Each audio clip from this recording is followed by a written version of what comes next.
Hello, Hoovians, and welcome back to the third channel. We're back on the weird side. Yes, it is a miracle that the last few videos on this channel have been interviews. It's a miracle. We all know it's a miracle, and I believe it's a miracle because obviously the last video you all seen before this video is an interview. With Terry Maynot, Maynot. I'm even mispronouncing that now. I do apologise in advance, just in case. But we're here today with a very special guest. Well, everyone's a special guest, but this one's a very special guest because it's good to use more words than special because everyone's special, but sometimes you want to go the extra mile. So my guest today is best known for being a presenter on BBC Radio 4, the best radio station in the world. And I will, well, apart from Radio X is the second best, because of Matthew Crosby. I've interviewed him, so he is an excellent radio presenter, but that's beside the point. My guest today is best known for that. It's the wonderful, it's the fantastic Iszi Lauren! Hello, thank you very much for having me. It's lovely to be here. Welcome. So we'll start at the very beginning because Julie Andrews once said, in a film, it's a very good place to start. I don't know if she agrees with that on her own, but she can't really sing them lyrics anymore, so I don't think she'll ever say that. But how did you get into the wonderful past we call history? Oh well, but history, you see, is interesting because basically I entered it quite cynically. I've always been a fan of history. Yeah. I liked it. Didn't do very well at school in it. I think I got a B at A level, which is my highest qualification in history, which I've told I had to present making history with Tom Holland for a while, and he's like this most amazing creator. You might know him from The Rest is History and a few other podcasts like that, writes amazing books about history. And there where I was with my B at A level in history, going, no, Tom, you're wrong. You're wrong about that. It works so well. But I've always been a fan of history. I've read up on a lot of history, and it's one of these things when you are doing stand-up comedy, you tend to talk about what you like. Yeah. And I started to talk about history. I came up with a little show called the Z-List Dead List about obscure people from history, where I invited comedians, historians, and other people to come on and talk, on stage live about their favourite unfamous people from history, and then the winner would have that day remembered forever as their day of history. It never really worked out that way, but the point is that sort of caught on a bit, and I ended up doing it as a live show at the British Museum, and which we held quite regularly, and the podcast did well, and then I got on making history and we did all of that sort of thing. So history kind of happened organically just because it's what I liked. And why do you reckon that comedy is the best place for history? Why do you reckon that them two marry so well and so easily? Because it's storytelling. And that's ultimately what stand-up is. Stand-up is just very, very efficient storytelling in many respects. And what we tend to do is lots of stuff happens, and then historians try and understand why it happened and how it happened and look at the different things involved in it. Basically, they're making a plot out of what they see in history. They're using the evidence, they're using a critical eye, they're ruining all the good stories because they're going, actually, he never did get shot in the eye, actually. But we don't listen to them for that reason. But we do listen to them to find out about, how things happened, because history is basically anything that's ever happened before. So that's quite a lot of stuff. Yeah, yeah. And You do know. you reckon that because I think that when you put comedy and history together, and there is a route I'm going with this, and it's an obvious one now. I'm thinking about it, but we'll sit on this path. But do you reckon that because comedy is like that varied and people love it, do you reckon that that's why it helps people remember things about history? For example, horrible histories at the beginning. I know for a fact was helpful for a lot of people to be in love with history. Do you reckon that it's because comedy is varied and it helps people remember things? Possibly. It also unites audiences quite well because we've all heard vague stories about history, and it's nice. I think Eddie Izzard did it very well when they were back in the 90s. They did like in shows like Definite Article. Yes, you had people buying like murderers buying Twixes at petrol stations, but you also had an entire bit about Hannibal coming over the Alps with Yeah, his elephants, and the elephants were skiing. yeah, So the point is that it's something that unites a crowd, which Yeah, is so hard to do these days because everybody's in their own little niche pocket of the internet, and it's very difficult to bring everybody together with one thing. And history is often something you can do with that because you can say, "Have you heard of, Henry VIII?" A lot of people have, and you can very briefly sort of like give the characters a name and that sort of thing very quickly. So it's useful for stand up in that sort of sense. And stand up's a very approachable, interesting, tangible format, mainly because it's the most human of all formats because it's people talking to each other. And that's basically what your brain is designed to do, is listen to people. I mean, if you look at the way the human brain's evolved, which is, it's way bigger than it should be logically. And actually, what this size of brain is for is, according to Dunbar's number, to have a large social group. And if yeah, you have a large social group, effectively of 150 people, you cannot groom those people like a monkey does. A gibbon will spend like 3 or 4 hours a day just grooming everybody. We can't do that. That's why we learnt to sing, we learnt music, and we learnt to speak because that's our way of grooming each other. Stand-up comedy is a very pure form of that. Hence why it is the most effective way to pretty much do anything. yeah. And do you reckon that that also works the same with music? Because I know for a fact that when you think of moments in history, especially in the last 10 years, okay, last 15 years, if you include the new lot, but I'm mainly on about the back lot because that most of those kids are now doing GCSEs and whatnot. But do you reckon that music also helps as well because of people remember songs and people remember facts based on the fact that there was a really catchy song.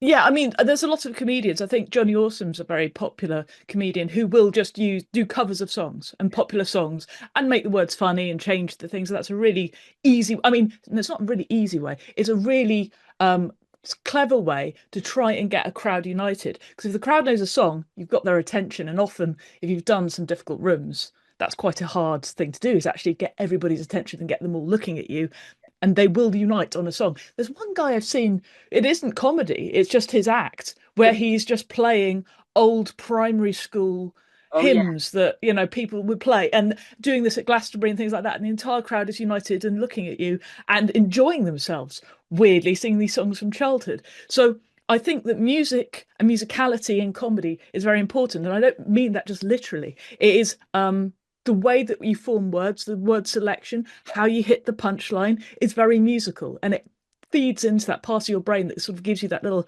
satisfaction.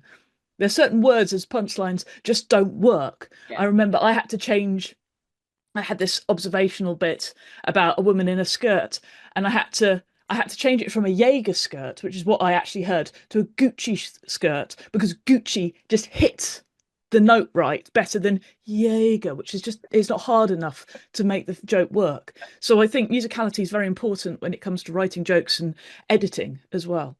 and I think that the music also help just shows that no matter who you are, if you can, well, obviously you have to be talented in the instrument to begin with, but it shows that music is accessible to everyone because it's like, so it's for instance the winner of the piano, she was like this amazing musician. No matter what was up in her personal life, she was amazing. And do you reckon that music is a key to everything?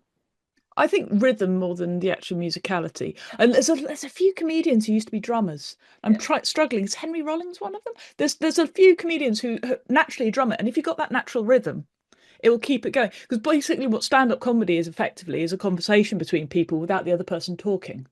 So you have to sort of like give the impression of this sort of bouncy interaction. You're basically playing squash and you're trying to convince the audience you're playing tennis. It's yeah, a sort of flirtation that has to sort of happen.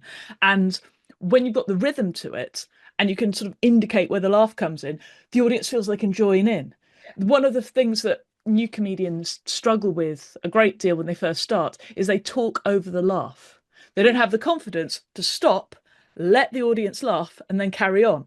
So they won't stop because what if the audience doesn't laugh? They've got to fill in the silence because they're so scared, and that stops the audience from laughing, and so they never get the laugh that they've earned. And it's to do with that rhythm and interaction and conversation, which does have a very musical sort of feel to it. And one of the things you've done in your career that I think is the most fascinating due to the fact that and I know this due to QI, but a lot of things that people think they know about the subject is fiction because of certain characters not being exactly like they are in X film. What would you like being a contributor, which is a technical term, on the Netflix program The Lost Pirate Kingdom? Mm. I mean, I do a lot of at the moment I'm on we're recording this in if you're watching this in the future, this is February 2025, deep in the past. And I'm currently on a program called Lost Women Spies, which is about the women of World War II. And what TV particularly needs when you're making a TV show, sorry, the cat in the background, that's just a bit extra. But what TV requires is they require historians who really go deep into a subject in a lot of detail. But the trouble is, when you're in that, you can't see the general picture in the way that the public can. So when you have people like me, who are public historians, who research a lot, go to, I've sat in the National Archives and gone through old newspapers and done all the stuff. But I'm not an academic historian, which means that I'm a generalist. And so when a TV crew needs somebody to go, and it was really rainy, and they were probably quite scared, that is a useful thing for them to have. That show was particularly good because I was in it more than I should have been, and I was in it more than I should have been because particularly there was a bit about Blackbeard, and as we all know, Blackbeard in 1718 he held up the town of Charleston in South Carolina because he basically needed some mercury because he had syphilis, right? And he held up this town. He did a blockade on it for days, trying to get mercury out of them. And eventually, they gave him some mercury, which, because it was the 18th century, yeah, it is the advantage of doing stand-up comedy is you understand the need for context, short, and you understand how that works on television. So therefore, when Sky History sort of bring you up and go, can you just tell us about Southend Pier? I will go, of course I can, of Yeah, course I can, and explain why Southend Pier is important. Because in the olden days, to go on a date, you had a walk, and a pier is where you walk. yeah. Yes. And So and do you reckon that having history documentaries have a wide spectrum of people, not just Kenneth, who used to be the archivist at York University, probably didn't exist, and if he does, what a coincidence. Do you reckon that having like a multitude of people that have different levels of knowledge of the subject helps make a documentary more not just balanced but more believable because you're more likely to understand it better? I think it's more that I can provide because basically if you're an academic, because I do a lot of, I work with academics a lot. I do a podcast about dinosaurs and I'm always the idiot on that sort of show because I'm the one without the academic background. But what I can do is I can put myself in the general public situation. So I present a show on the World Service called The Forum. And for that, it is just me and four academics usually, all of whom want to be very precise that they know exactly what they're talking about and actually caveat, caveat, caveat, caveat, and we don't know this and we don't know this and we don't know this. So it's very important that somebody goes on and goes, this is what we do know, and this is a reasonable assumption, isn't it, guys? And they'll go, well, technically, yes. And that because they don't want to be because the trouble is when you're interviewing an academic, if you ever get into it, is they all are paranoid that the only person listening to them is the person that read their last paper and gave them a bad review, so they had to go and rewrite it. And that's the way they're thinking. They're not thinking about you and me sat there watching TV going, I don't know anything about this, what? You know, Yeah, and a generalist like me who, you know, loves history, understands the context of it, has a broad range of history. So I know, I'm not just looking at medieval chainmail in this particular region at this yeah, particular time. I am going, oh, let's look at all sorts of like ways to stop stabbing people throughout, the yeah, generations. That is what I can do. So, and it also allows you to do that thing that Brass I used to send up by just being the person who walks in going, what is paper? And doing that very basic question, which it's embarrassing when a doctor does it. Occasionally you see documentaries where you have like people who definitely know the answer to this question are going, can you tell this person's dead? And it's a skeleton. That's the, you know. yeah. So being a professional idiot is great. Yeah. And I think that so especially with a lot of documentaries, you, some of them can be like like really dull and boring because it's that because not everyone's into every subject. And I think that what makes but in my opinion, what makes documentary really good is if you're interested in the genre.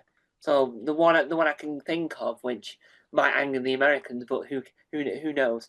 The one I can think of it because I like the genre of comedy, but I'm not a fan of Saturday Night Live. But the documentary series that they did was really Mm. fascinating because of the Mm. way they presented it and the way they how the last episode was a spoof on the Twilight Zone, talking about the years where SNL was terrible and everyone hated Mm. it.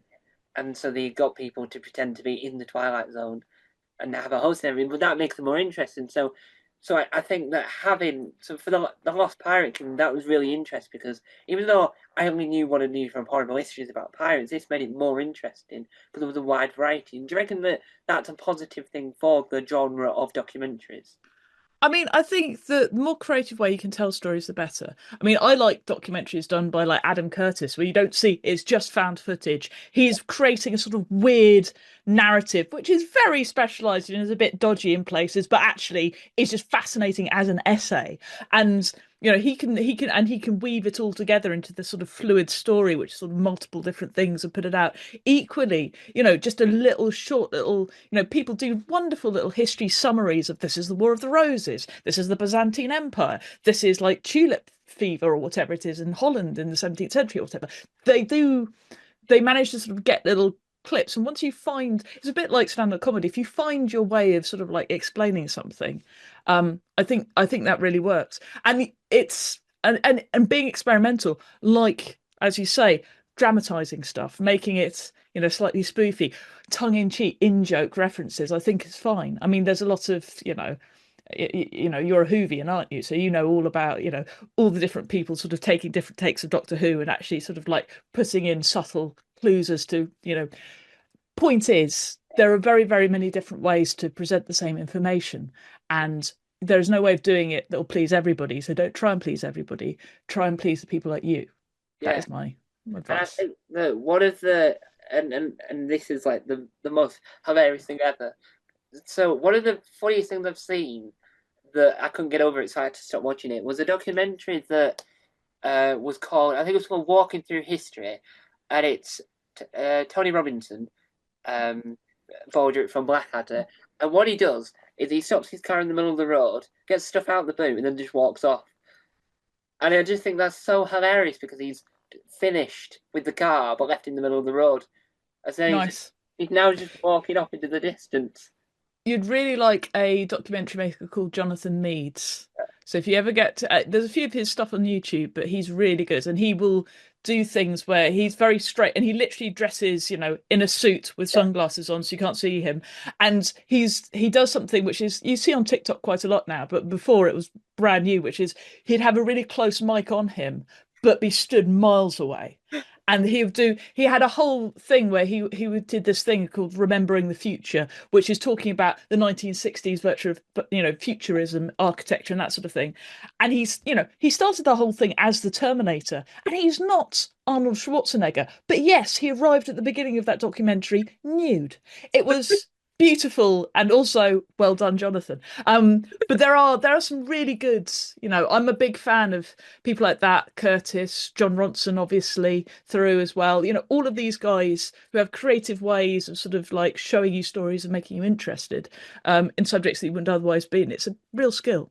yeah, and I once, and it has been once. I made a documentary once about John Pertwee, and Of um, course. and it was for a college piece of work. So I went down south and met a lot of people that were involved in it.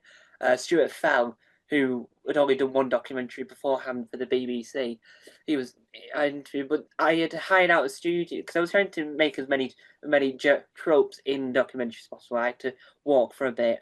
Because they're always walking. But one bit is Yeah. I hired a studio for about, well, we were there for longer because it turned out the bloke that run the studio had worked with John Pertwee in the past. That was an accident. But I was only hiring it like for 4 minutes because I just wanted to say three facts and then I was out. And so it's like the funniest thing I've ever done because my parents were like, what? You, 4 minutes? Was that it? Because I was done in second because I had three facts. I was going to use a bench, but I couldn't be bothered, so I hired a nearby studio, and it's probably Nice.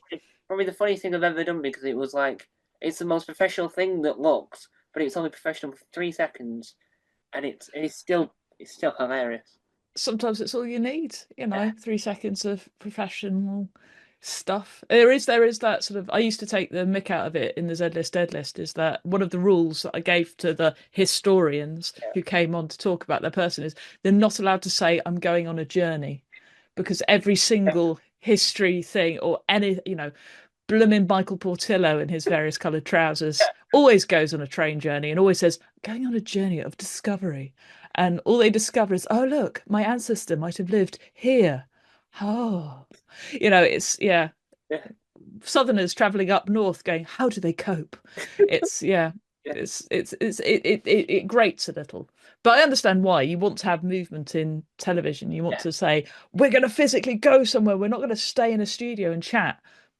But yeah, then podcasts are great for staying in the studio and chatting. yeah, So, if you're looking to make something that you're passionate about, just do it yeah. in the way that's probably the easiest for you, because that's probably also going to be the best. And if you've got the budget to rent a studio for 4 minutes in a very, do that. That's fun.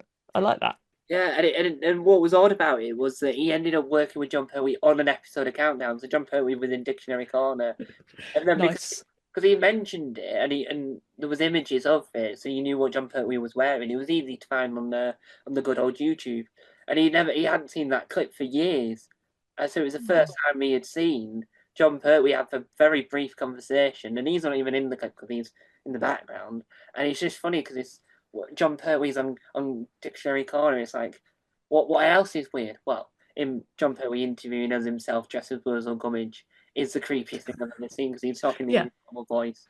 And one of the things you've done recently that is becoming a phenomenon due to the fact that it's people that you wouldn't expect to be on this thing because it's because a person normally interviews people that he can take the mickey out of, but these people are like intelligent and know a lot of things that you wouldn't expect Richard to be interested in. But what were they like appearing on Richard Herring's book club podcast? Yeah, I've done that a couple of times now. Um, I went on. I was also on. I was one of the guests on his Leicester Square. No, not Leicester Square.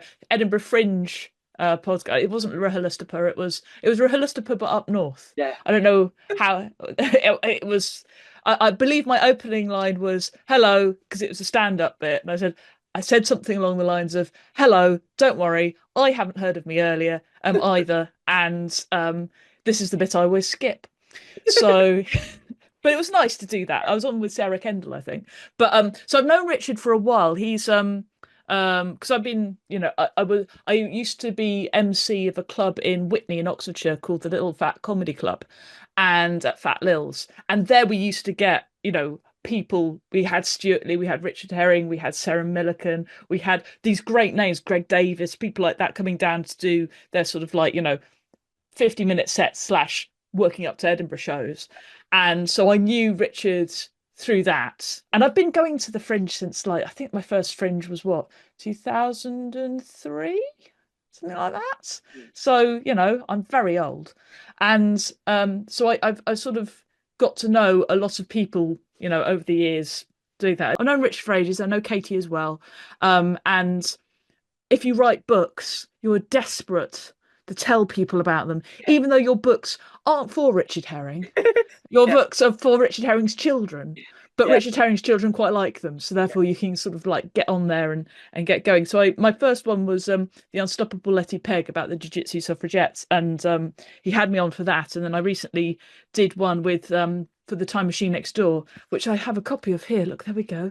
Ooh, Time Machine Next Door. This is Rule Breakers and Kiwi Keepers. It's part of a series of time travel books. And just so you know, there is The Cursed Tomb, which is out this year as well. So there you go. Anyway, point is, it's really lovely meeting people whose work you respect, I Yeah, think, yeah, and chatting with them like they're normal people, because guess what they are. yeah, That's it. I don't really get starstruck, which helps with your yeah, like my job. I get quite overwhelmed. I did sometimes with academics who are very senior in their profession, and you have to ask them very basic questions. yeah, And then you think, this person now knows I'm an idiot, but also I have to like establish the ground so that everybody's on the same page before we can continue. And they do sort of like, and that's the harder thing sometimes than being interviewed by somebody who's great.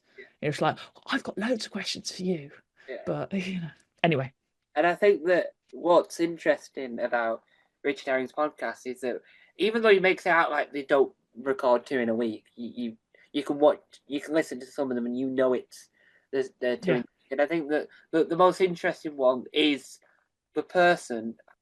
I can't remember her name, but it's the person that was the follow up to Brian Blessed. It's like the great Oh gosh, ever that's a horrible one to follow. because then she said, I don't know how I'm going to repeat this. So then Richard goes, right, I'll just ask you all the questions. I'm going to ask Brian, but then he couldn't. And I just think that that's like most daunting. And then it also puts the guests at ease because you know that Richard also found it really odd that Brian Blessed just talked for hours. Yeah, I think in that situation that's exactly the right thing to do. And I think there's a lesson to be learnt there for anybody who's wanting to do stand up on stage, which is read the room you're in. If you try to make a normal interview after a Brian Blessed thing, it's going to fall flat. Like I've been, I've had to like warm up for Phil Jupitus and stuff, and it's hard because the audience, I've done it for Alan Davis as well, and it's literally like the audience doesn't even know you're meant to be there. And they're just angry that you're not Alan Davis. And the only thing at that point you can do is to go, dude, I'm here to watch him too, but he's not ready yet. So we can either just go home or you can listen to some, cat jokes that I'm about to do. And then if as long as you acknowledge the situation, people are much more open to it. And the worst thing you can do sometimes is just be like, no, showbiz, or no, it's very important that I say the thing that I'd prepared, and that's where then it becomes a lecture and not a conversation. And then the audience just disappears from you and wanders off. And one of the other things you've appeared on is questionable in calling it a panel show, but it's also questionable calling it a quiz show. So I think there must be a middle ground, and I have interviewed one of the creators of it because he's very good at puzzles. But what was it like appearing on the podcast that is both brilliant and amazing, Lateral with Tom Scott? It's amazing because it's Tom Scott for a start. And he puts you on with really interesting people, and some of them you're familiar with because you're like, oh my goodness, I've been following you for years. And sometimes they'll be like people who are like, I've never heard of you, and then you go, why haven't I heard of you? I should have been following you for years. So that's lovely about it. Also because it's over the internet, you're in your own office and you're just chatting, and it's fine. So you're not really thinking about it. The temptation I always struggle with sometimes, and you hear it in a lot of other panel shows, you can see it happening. I think Paul Merton's very guilty of it. Not on Have I Got News for You so much, but on things like Just a Minute, where he will try and win. And I'm a bit like that. I will try and win. And I won't sit back and allow the other people. And it's very difficult to remember. It doesn't actually matter that much. But when I get pedantic about stuff, I get quite pedantic about stuff. So and I'm like, no, because of this reason, and that can't be right. And you have to sort of go, whoo, that is, the neurospiciness getting in control there. Let's bring it back down to normal levels of like, this is perfectly reasonable. We're having a conversation. Yeah. But I will get very animated about a subject that I know about, or I'm interested in. And that could ruin a panel show. So I've got to be careful. But it's fun. It's an interesting genre to do. I understand why telly does it. It's because it's very cheap to do. It's very cheap to produce. Compared to something like a sitcom, and it's more interesting than a one-to-one interview often because you get to hear from many different people. I mean, I grew up watching Have I Got News for You. I remember being about 9 years old, so we're talking mid-90s here, and I remember the first time where I think I got like every joke and I understood it. I felt so grown up and clever. Yeah. I was like, I finally get this. And that felt like almost like an education of going, I understand what's going on here. I understand.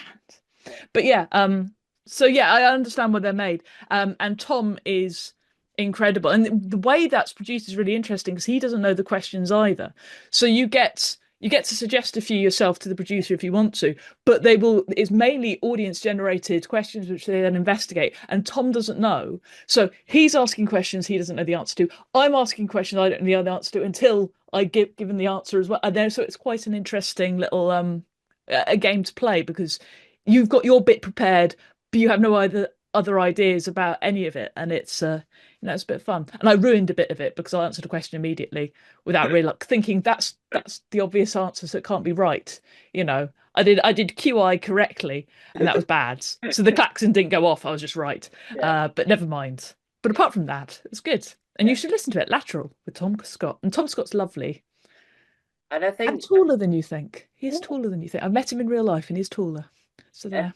I think what's good about it is that with TV panel shows and radio panel shows, you have to have X, Y, and Z amount of comedians because that's how you do it. But I think that what works for this is that you've not, you might have your odd comedian on an episode, but you've got these people that you might recognize because, oh yeah, her videos have been recommended to you on YouTube, or that podcast is really interesting because where else are you going to hear an audio version of an escape room? And it's one of those things. It's like these are really fascinating people in a setting that isn't really their realm, and it makes them more interesting. You see a new side of them when I you. don't know because I don't know if panel shows are comedians' realms. I mean, it's very interesting when you get people like do I mean Milton Jones? I do mean Milton Jones. When you get people who do puns and stuff on panel shows, because they, suddenly a panel show is a lot about your personality and the sort of like mode you take into it and how you express that. Because you'll get as many laughs from your reaction to things as you will from the jokes you prepare and the jokes you quip and everything else. And I think that actually a lot of TikTokers, a lot of Instagram influencers, YouTubers, actually their craft is I'm just chatting to my computer in my office. And while they'd be terrified on stage, actually in a panel show, they're suited to it because they understand the nature of speaking to a camera and the nature of keeping their ideas short and sweet. They get that a bit more than maybe a stand-up who goes, "No, I must say this joke, otherwise the world ends." Which so I don't know if stand-up actually prepares you for paneling in the way that you think it might, because stand-up prepares you for stand-up, and that's a very different thing. One of the things you do most well knownly, because it, Most well lonely, I think, is the best use of English ever, by the yeah, way. Well done. the word I It's was good. trying to think of. I wasn't sure how to pronounce it, so I had to find a new word that sort of meant the same thing. But what's it like being a very brilliant presenter on Radio 4? It's fun.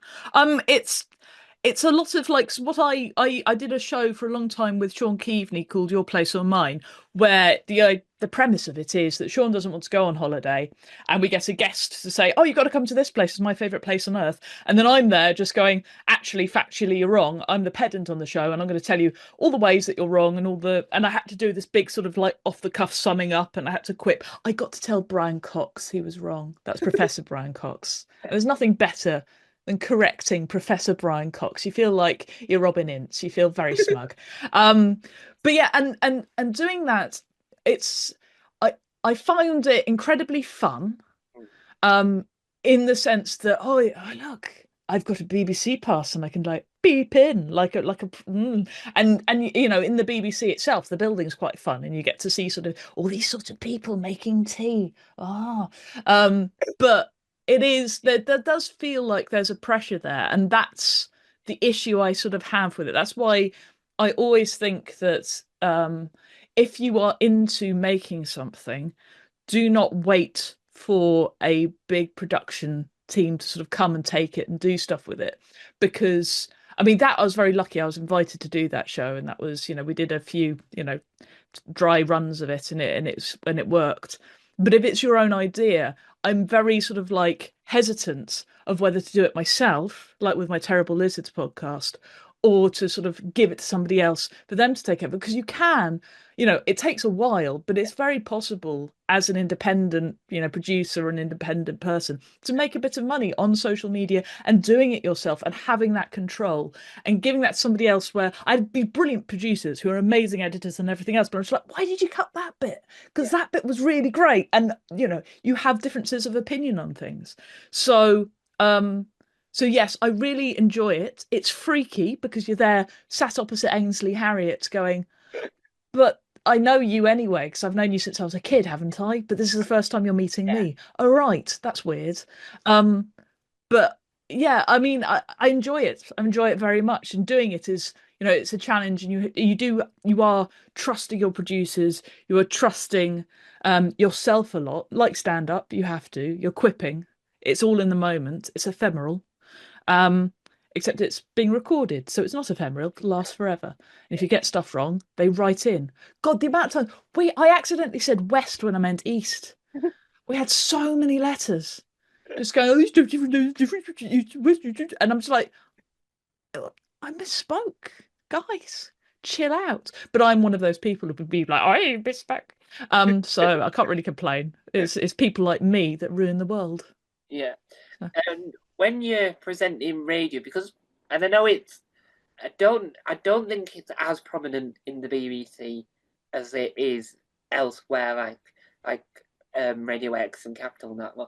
But does it change the way you present the program if you know that there's a camera filming clips to be put online for the show, or does your presenting style stay the same because you just ignore the camera? I think the presenting style has more to do with the nature of the show and the intonations. For example, the World Service, Yeah, I've got to be really that's a semi-serious. I've had jokes on there, obviously, but it is a serious documentary, and the point is you have to be so careful with the way you pronounce every word because you've got the majority of speakers are learning English from your voice. The average, the World Service has 10 times the listeners of Radio 4, but the average listener is a 19-year-old Nigerian man, who's learning English, who wants to get it right and wants to understand the nuances and everything else. And so you have to be really careful with how you pronounce on the stress of different sentences, and that really does it causes you to really think about your words and be very clear in your definitions. And that does change your presenting style a lot. I mean, what's amazing about that is you can put me on like triple speed on that. I'm still really clear, whereas on Radio 4, put me on triple speed. I'm a garble of mess. I'm so ever. Whereas on BBC World Service, I'm very clear indeed.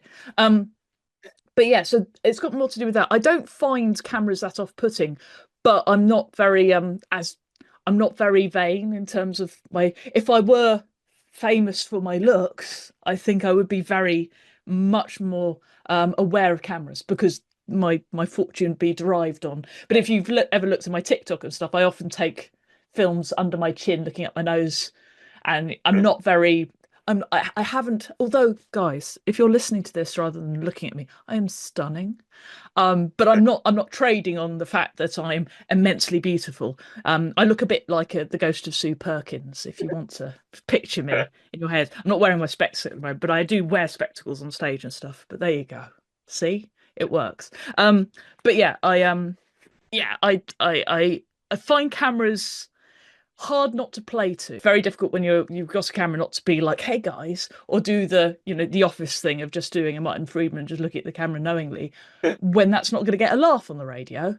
It might get a laugh on a very quick Instagram clip, but that they put up there, but it's not going to be um yeah, it's not going to do that so much. But yeah, I think cameras now very different to how cameras were 20 years ago when you weren't being filmed all the time. But now I think people are much more relaxed. yeah. And do you reckon that changes the atmosphere of radio having cameras in, whereas before it was all about the audio, it's all about what you're listening to. Now it's all about can we get a good angle on this to make it a good clip?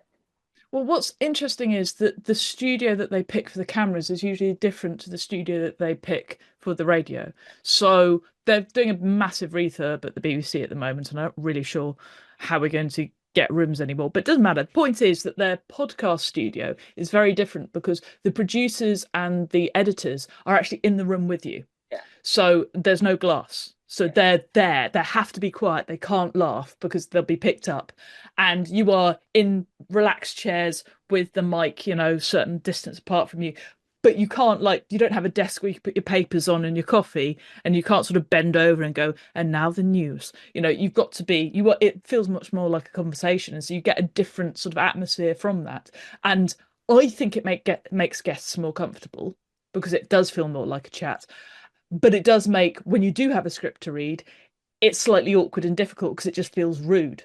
To just hold up a script and just go, and here are the things that I actually need to say. Sorry. Um, and you tend to rush it, and so it doesn't make it feel as natural. Whereas in a studio, when you're reading, it sounds much more natural, and it sounds but it's harder to have that engagement and connection, and that's the difference, I think. Yeah. And one of the other things that you've been doing that as we've already seen, you've done multiple of it. But where did the idea for the book Blackbeard's Treasure come from? Well, I mean, that's because I did a lot of research for the Netflix drama series. It's not drama series, the Netflix documentary, Lost Pirate Kingdom. So I literally took the story of Blackbeard having syphilis, holding up shells.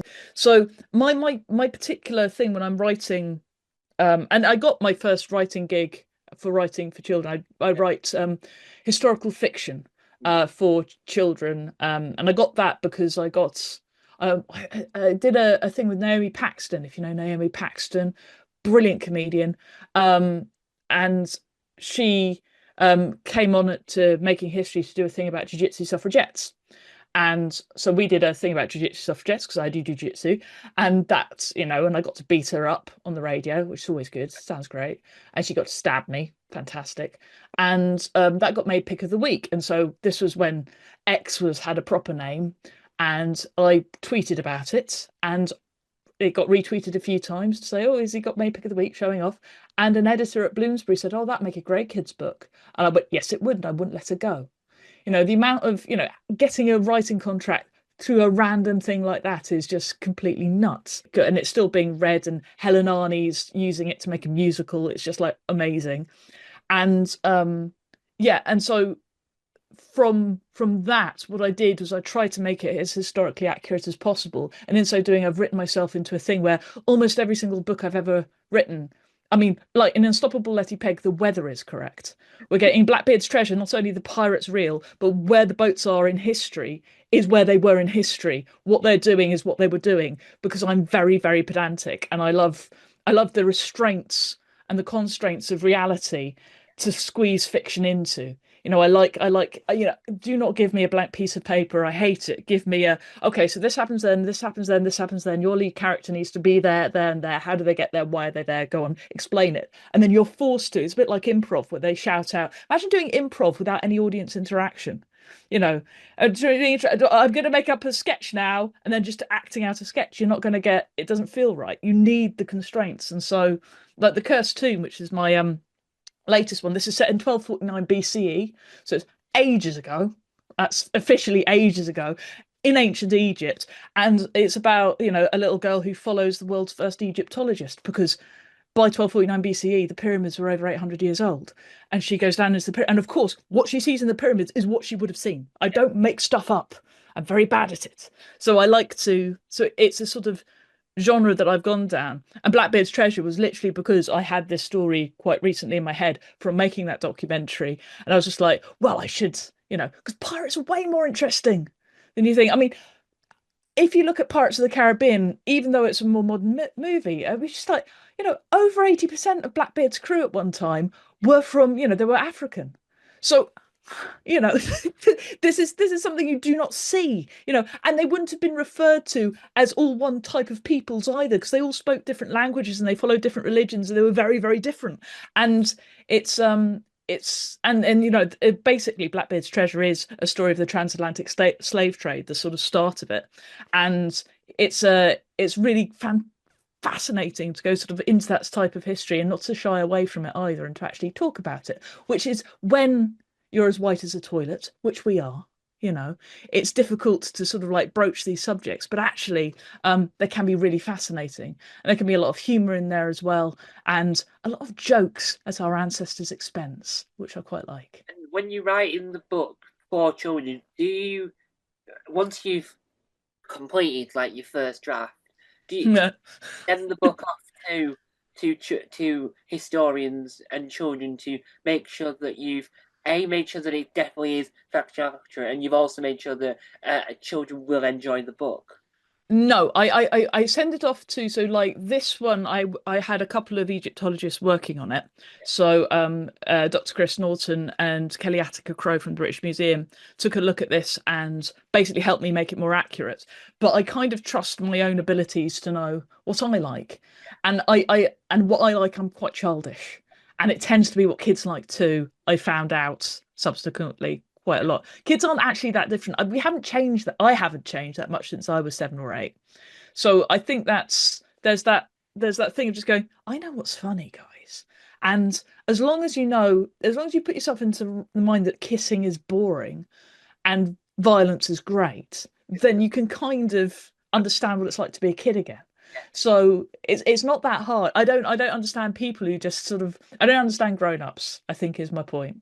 Yeah. So writing for kids is, and doing stand up for kids is it's different to doing stand up for grown-ups. And if you ever get put in the position to do it, it's very strange. I did the Leicester Comedy Festival a week or so ago, and that was literally half kids, half grown-ups in the same room because I was doing lots of kid shows. And it is what the kids laugh at is different to what the grown-ups laugh at. The grown-ups laugh at the jokes because the grown-ups appreciate the jokes and they get it. The kids will only really laugh at the improv stuff that you're doing in the room and the fact that you're referencing them and you're making it. So the kids really appreciate the sort of live conversational stuff, which audiences do as well, whereas adults seem to prefer the sort of like more clever esoteric stuff. So when I'm writing a book, I am the plot, the drama, that's the kids' stuff. It doesn't really matter where it's set. And the fact is that the what gives me that, ironically, is the setting because I'm working backwards from, well, obviously in Billy Swift Takes Flight, I'm going to have a kid flying a Spitfire at some point. How can I get a kid flying a Spitfire realistically in 1942? Let's work backwards. And then you have this really exciting story about how this happened at all. And that's basically how my writing process works. So it's a case of, it's what stand-ups told me is to sort of like play the room. And if you give yourself a room to play, it becomes a lot easier to find the plot. And do you reckon that once your book's published and it's been out for a few weeks, do you feel a sense of pride when you find out that kids and schools and other places where a large chunk of children hang around, do you reckon that you're proud that you know that they're enjoying your work and you've made sure that they're learning, but they're also having fun whilst learning? I think there's a couple of things with that. So first off, for me as a writer, once it's published, the story's kind of dead to me now because I can't play with it anymore. Up until the point it's published, I can ring up the editor and go, I know, actually, I need to do this changing, and please, and I can still play because that's what it feels like. It feels like, imagine you're there with your action men or whatever you have, your cars, and you're doing your little play thing, which is basically what writing the story is. You go, I'm going to make them do this, I'm going to make them do that. This is going to be the adventure. Then that gets set in stone and it kind of loses it for you. And then so it becomes, so you sort of sense of pride, yes, because unlike stand-up comedy, you can go, look, mum and dad, there's a thing here. I've actually done something with my life. Look, even with radio, it's very difficult to just go, do you remember that thing I did once? And everybody's like, what are you doing next? What are you doing next? Whereas with a book, you can just go, it's here, it's on a shelf, it's not going anywhere. Which is a lovely thing. But equally, you can't play with it, it's dead, and what's the point? But and it's not so much the fact that hundreds of children or thousands of children are reading your book and all enjoying it. That's not, it's the one kid. It's that one kid that it is actually going to really matter to. Because there are a few stories like that. I think most people, even if it's just a very hungry caterpillar, when you're a kid and you're reading for the first time and the story engages you and you're on your own, and suddenly your whole brain gets lit up with this whole character. And even if, for some people it'll always be video games and movies and stuff, but for a lot of kids, it is that book.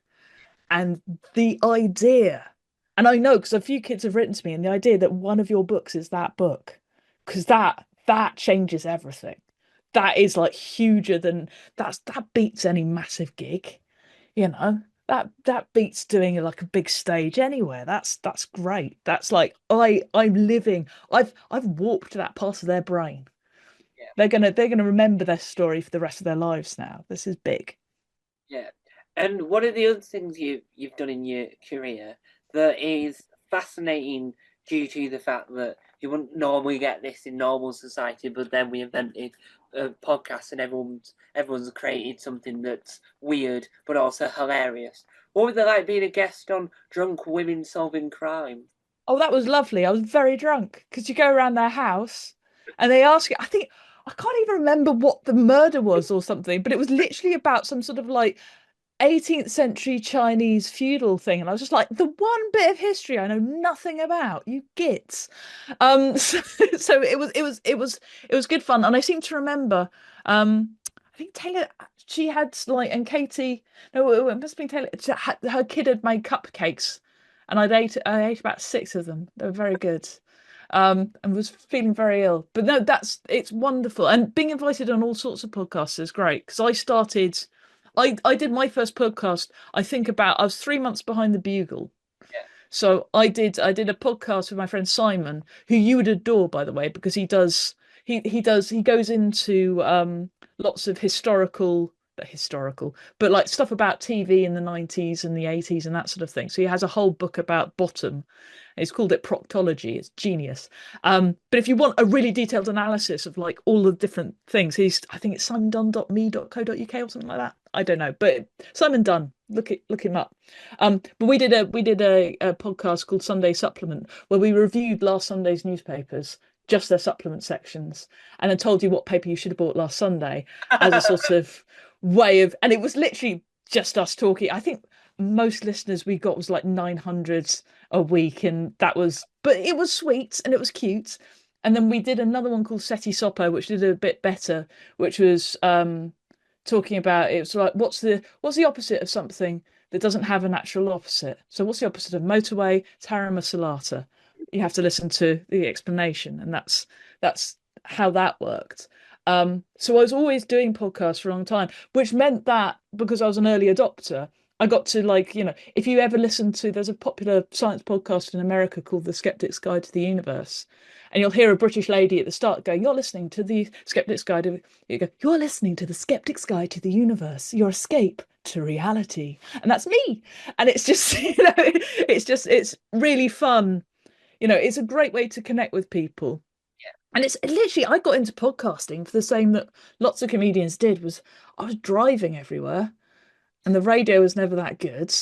And so I was, if you're doing 36,000 miles a year and, and this is before Audible, so really was a thing. So you just listen to people wittering into nothing. So, I discovered a lot of podcasts before before it became a thing, and was making them already, which meant that when radio came, I found I could do it because I'd been practicing.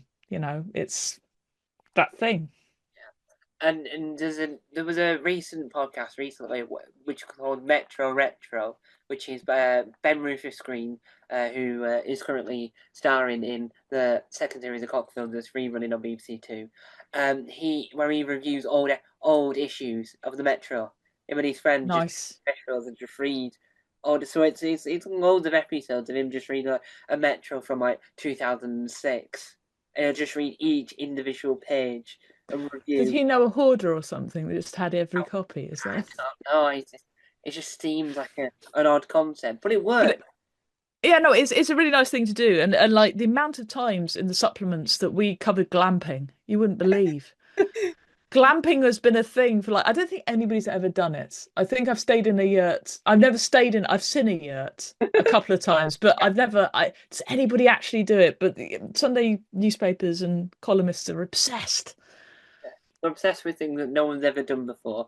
Yeah. Um, so now that we've come to this point in the interview where people will know you more, have you got any upcoming projects that you're excited for people to listen to or see that you're allowed to talk about? And I know the NDAs are like everywhere these days, but is there anything you're allowed to mention that you're excited for people to see that's coming sooner than you think? Well, you can regularly listen to my podcast, Terrible Lizards, which is about dinosaurs. If you're into dinosaurs, and if you know anybody who likes dinosaurs, I do it with Dr. David Hone from Queen Mary University, who's a proper paleontologist, and we basically break it down for idiots. as well as going into some really detailed science, so it's a really great, if you know short people, it's suitable for, if you, I mean, and children is what I mean, and if you know, and it's also suitable, for all sorts, it's suitable if you like dinosaurs. So there is that comes out once a month. There's extra episodes on Patreon and stuff like that. I also do, for the BBC. I think I'm literally, as we're recording this, I was on a good read. So there you go. You could listen to that. I do a regular documentary called The Forum on the World Service. So if you go to izzi.com, ISZI.com, I've got links to all of these. You can listen to old episodes of my history stuff as well, Making History, or Your Place on Mine with Sean Keaveney, and my books. So I've got another two Time Machine Next Doors coming out this year, and then next year I have a book called, the current title we think is called The Doomsday Cows, which will be a farce set around Doomsday, where they're going to be hiding a lot of cattle in Chester. So that's basically mostly me. You can see me live, I think, at the Lyme Regis Festival this summer. But other than that, all my big festivals are done. Oh, and of course, if you're in Reading or the environs of Reading, in Berkshire, you can come along to the Progress Theatre, where I'm a regular MC. We run monthly on Fridays. Check out the Progress Theatre's website for tickets. There you go.